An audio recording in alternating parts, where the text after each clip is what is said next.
Si abres una Biblia cristiana protestante y miras el índice, notarás que los primeros 3/4 son una colección llamada el Antiguo Testamento.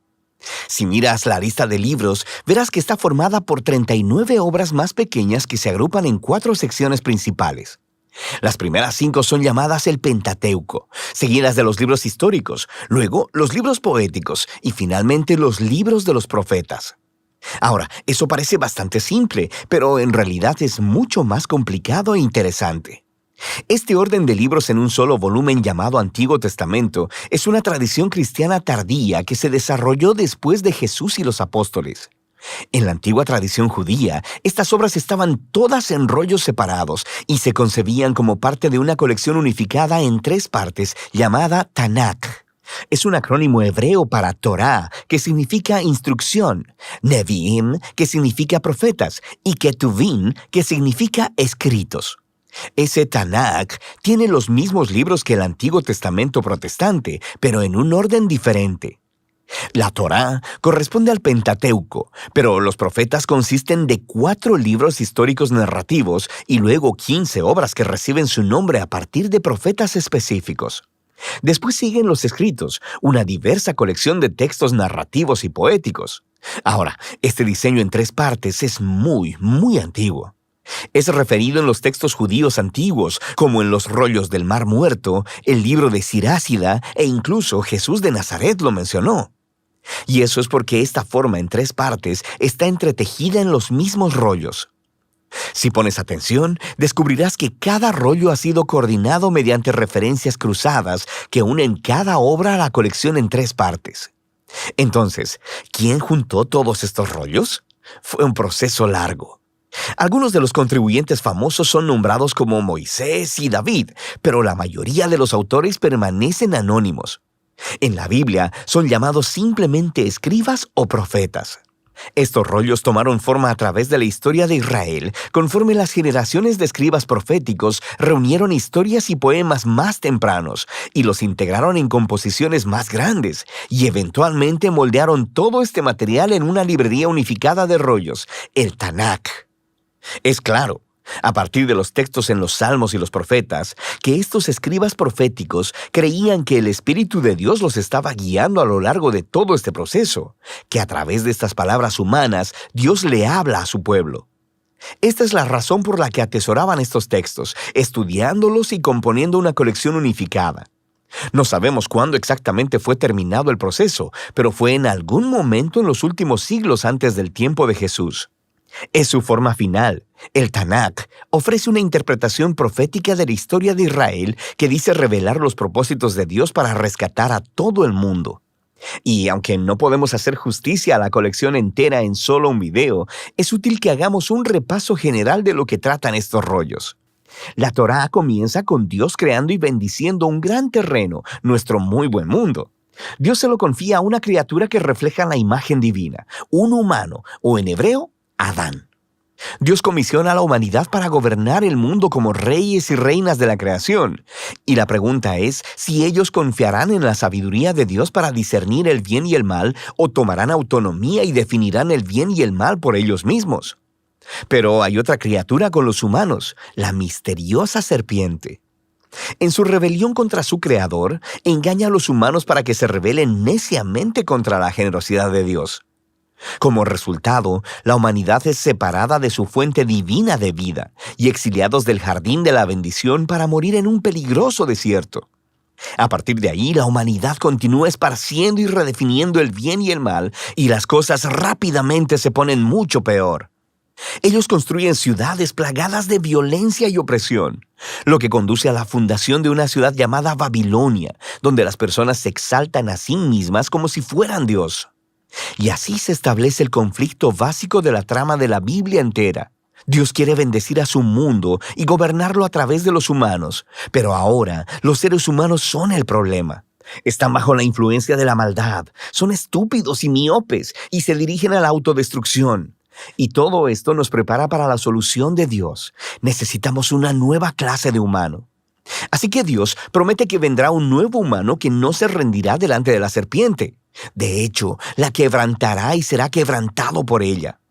A partir de ahí, la historia sigue el linaje de la promesa hasta un hombre y una mujer, Abraham y Sara. Dios les confió la misma bendición divina dada a la humanidad en la primera página.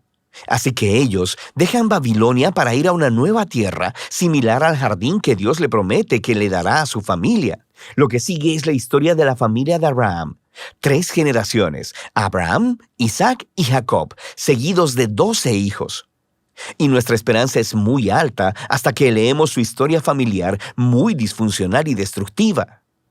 Ellos mienten, hacen trampa y casi se matan entre ellos, sin mencionar los escándalos sexuales. Pero, ¿qué esperabas después de la historia del jardín? Ellos son seres humanos. Eventualmente, la familia de Abraham termina exiliada en Egipto. Todos estos fracasos por parte de la familia de Abraham pintan un fondo oscuro para los pocos momentos resplandecientes de la historia. Dios permanece comprometido con ese pueblo. Incluso hace con ellos una promesa eterna llamada pacto de que los rescatará y que bendecirá a toda la humanidad a través de ellos. El cómo no está muy claro, pero la familia de Abraham está en su mejor punto cuando dejan sus planes egoístas y confían en la promesa de Dios con una fe radical. A partir de aquí, la familia crece.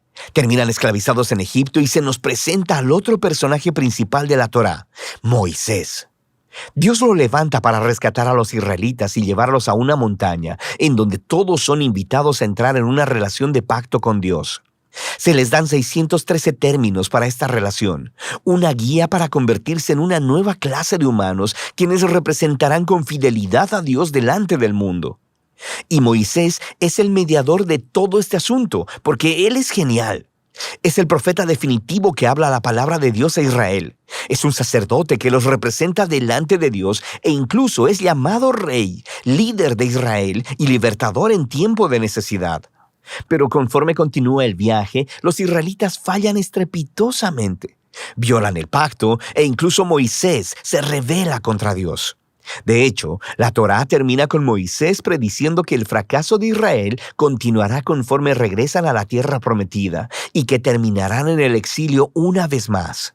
Pero él tiene la esperanza de que Dios cumplirá su promesa de rescatar a Israel. Un día, él cubrirá sus fracasos, sanará sus corazones egoístas para que realmente puedan amar a Dios y vivir. Y entonces Moisés muere. Ahora, las últimas oraciones del rollo de la Torá son sorprendentes. Miran adelante en el tiempo y escuchamos de los escribas que dieron forma al Tanaj. Ellos reflexionan en la historia de Moisés desde su perspectiva y nos dicen que nunca en la historia de Israel se levantó un profeta como Moisés. Oye, quisiera que llegara otro profeta, sacerdote, rey como él. Y con eso seguimos al Nevi'im. Este tiene 2 subcolecciones. Primero, los profetas tempranos, 4 obras narrativas sobre la historia de Israel en la tierra prometida, contada desde la perspectiva tardía de los profetas.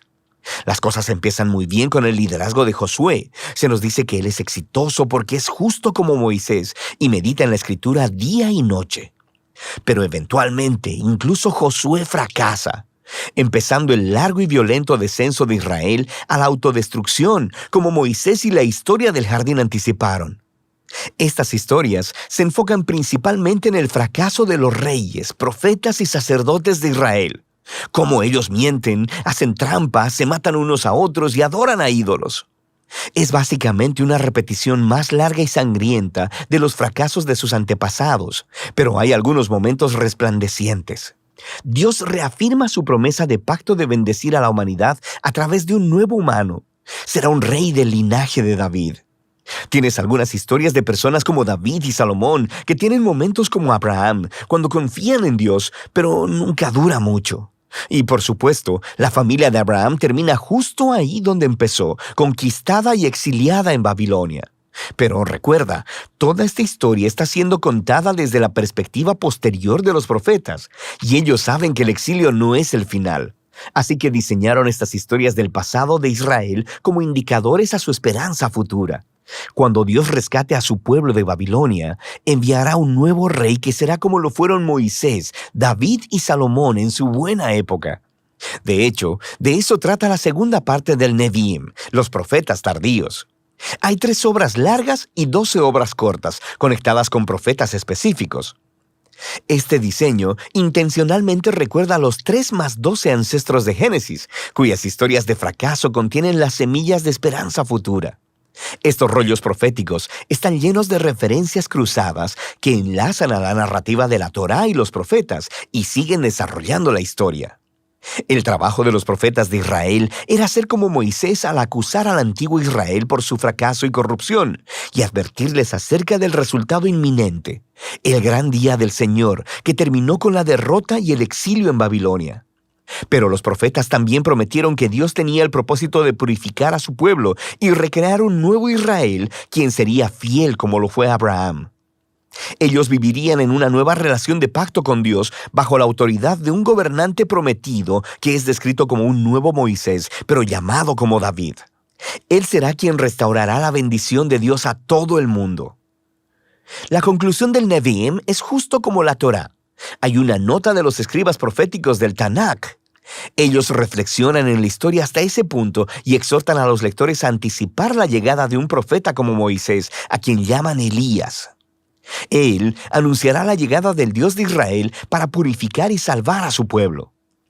A partir de aquí, nos dirigimos a la tercera y última subcolección del Tanakh, una diversa colección de rollos. Cada uno ha sido diseñado para conectar con temas claves de la Torá y los profetas y desarrollarlos todavía más a través de un elaborado tapiz de referencias cruzadas. Por ejemplo, el rollo de los Salmos es presentado por 2 poemas que están coordinados con el principio de la Torá y los profetas. En el primer salmo se nos presenta al justo, quien es descrito como un nuevo Josué, un exitoso líder que medita en las Escrituras. Él es como el rey prometido a Moisés y como el eterno árbol de la vida en el jardín del Edén. El Salmo 2 identifica a esta figura. Es el rey prometido, el Hijo de Dios, del linaje de David, quien derrotará la maldad entre las naciones y restaurará la bendición de Dios al mundo. El resto del rollo de los Salmos enseña al pueblo de Dios cómo orar conforme esperan por esta esperanza futura. Luego tenemos los rollos de sabiduría, que abordan algunas de las preguntas más difíciles que surgen de la historia de la Torá y los profetas. Proverbios suena como Moisés en la Torá. Confía en Dios, sé fiel y obediente, y tendrás paz y éxito. Pero luego, Eclesiastés y Job reflexionan en la complicada historia de Israel y dicen, sí, lo hemos intentado y no es tan simple. Estos 3 libros desarrollan una profunda conversación acerca de lo que significa vivir sabiamente en el buen y frecuentemente confuso mundo de Dios. 2 de los últimos libros del Tanakh en ser escritos hacen una contribución crucial. El rollo de Daniel recuerda la larga historia del fracaso y sufrimiento de Israel como una extraña puerta de esperanza hacia un nuevo futuro para el mundo. Un día llegará el nuevo humano prometido en la Torá y los profetas. Será pisoteado por las salvajes inclinaciones de la humanidad hacia el mal, pero luego Dios lo vindicará y lo levantará para gobernar el mundo en divino poder. Finalmente, el rollo de Crónicas recuenta la historia entera del Tanakh, desde el principio hasta el regreso de Israel del exilio. El autor se enfoca en la promesa de Dios a David de un rey futuro que reunirá al pueblo de Dios en una nueva Jerusalén y traerá bendición divina a las naciones. Las últimas líneas del rollo de Crónicas han sido coordinadas con textos claves por todo el Tanakh. Mantienen viva la esperanza de un regreso definitivo del exilio, apuntando a la llegada de un israelita con quien Dios está, quien pueda ir y restaurar a la nueva Jerusalén. Y así es como termina la historia. El Tanakh es una majestuosa e intencionalmente diseñada colección de antiguos rollos hebreos. Estos diversos textos de todos los periodos de la historia de Israel han sido entretejidos como una historia unificada acerca de la promesa del pacto de Dios para Israel y para toda la humanidad. Fueron hechos para toda una vida de lectura y reflexión, conforme estas asombrosas palabras humanas ofrecen una palabra divina de sabiduría y de esperanza futura que todavía habla hoy.